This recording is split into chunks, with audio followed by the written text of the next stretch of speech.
Үйленгеніме 20 жыл болғанын атап өтуге дайындалдым. Мақсатым әйелімді разы қылып, тосын сый жасау еді. Кешкісін сөз бастадым. Өмірлік жолдасым, балаларымның анасы, сүйгенім, сені қалаған мейрамханаңа қонақ етейін, дедім. Әйелім жай ғана күлімсіреп, балаларымның әкесі, 20 жылдық өмірді атап өтуге менен де сені көбірек сүйген, менен де саған жақын бір әйел бар, соны шақырмайсың ба, деді. Шошып кеттім. Не дейсің? Қай әйел жайында айтып жатырсың? Менің сүйгенім сен ғана, дедім қызбаланып. Жоқ, сені менен де көбірек сүйетін сол әйелді шақыр. Ол сенің анаң. Анаңды мейрамханаға шақырып, бір сыйламайсың ба, деді. Әйелімнің сөзі жүрегіме қанжар ұрғандай болды. Ақырғы рет анаммен қашан мейрамханада отырғанымды ұмытып қалыппын. Әкемнің өмірден өткеніне 19 жыл болыпты. Содан бері анаммен 1 сағат отырып сырласпаппын, шүйіркелесіп отырып тамақ та ішпеппін. Әйеліме риза болдым да, телефонды алып, анама телефон шалдым.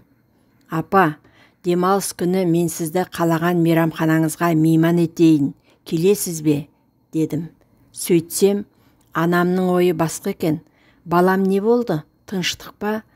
Келінмен ұрсысып қалдың ба? Немерелеріме бірдеңе болды ма? Деп сұрақтың астына алып жатыр. Тыныштық апа, жай ғана сізбен оңашап отырғым келді десем, айналайын балам, садаған кетейін, сен шақырсаң жоқ деймін бе? Әлбетте барамын, бірақ маған үлкен мейрамхана керек емес.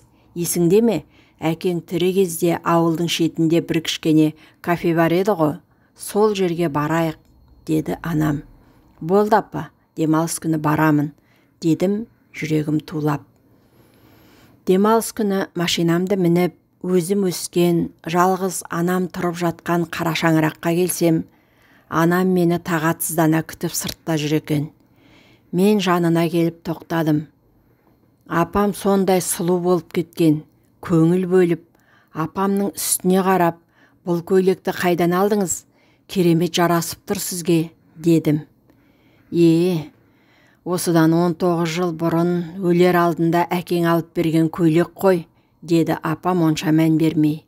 Сонда мен осы уақытқа дейін анама бір жаңа көйлек те әпермеппін. Жүрегім шым етті. Сонымен ауылдың шетіндегі жұпынылау кафеге келіп отырдық. Даяшы қыз ас мәзірі жазылған қағазды қолымызға ұстатты. Тамақтың біраз түрі бар екен. Кенет апама қарасам, байғұс апамның көзі жетпей қиналып отыр екен. Апа, мен оқиын деп жазылған тамақ атауларын оқи бастадым. Апам көзіне жас толып, сен кішкене кезіңде сені алып келетін едім. Бүгін міне сен маған қызмет жасап жатырсың. Ендеше бүгін тамақты сен таңдап әпер, деді шаттанып. Анашым, ақылсыз балаңды кешір, қарызыңды өтейтін уақыт келді.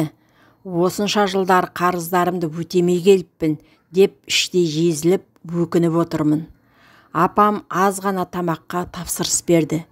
Тек сөйлеп отыр. 2-3 сағат отырдық. Апамның әңгімесі таусылар емес.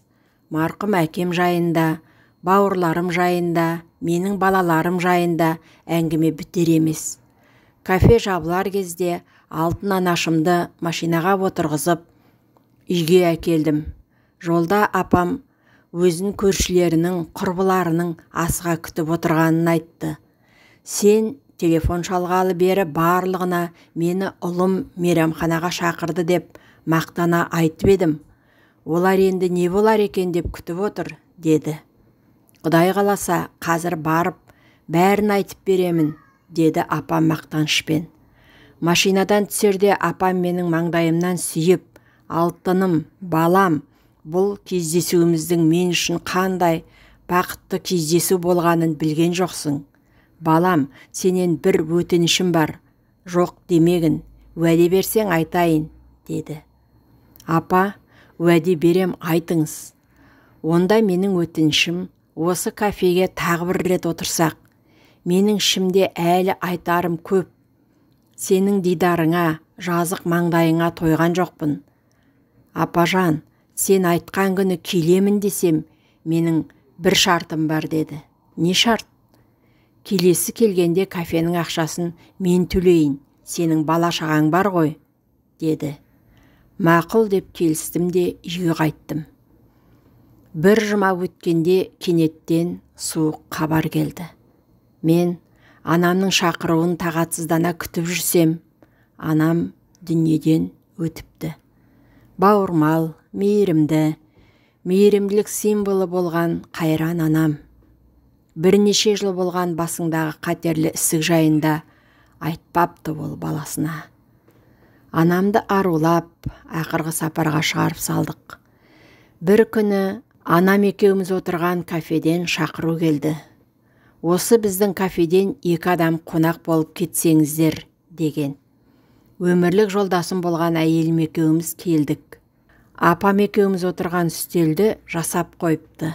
Даяшы қыз бір конвертті қолыма ұстатты. Конвертті ашып оқысам, алтыным, балам, жаным, көзімнің қарасы, нұрым. Мен сенімен қайта кездесуіме көзім жетпеді. Себебі сендер менің қатерлі аурумен ауыратынымды білмейтін едіңдер. Міне бүгін өмір жолдасың екеуің мені естеріңе түсіріп, жақсы демалып кетіңдер. Сені сүйген, сен үшін жанын беретін, сен үшін құрбандыққа дайын болған анаң, деп жазып қойыпты. Тіпті апам кафенің де ақшасын төлеп қойған екен. Менің жүрегім жылап тұрды. Бақыл бол, қайран ана жаным. Кешір ақымақ балаңды. Құрметтілерім, ақырғы рет анаңызбен қашан сырластыңыз? Қашан ашылып әңгімелестіңіз?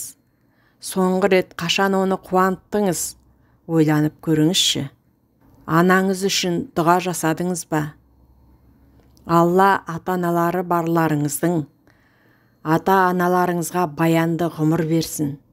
Дүниеден өткендерін Алла өз рахымына алсын. Бардың қадірін бағалайық, ағайын.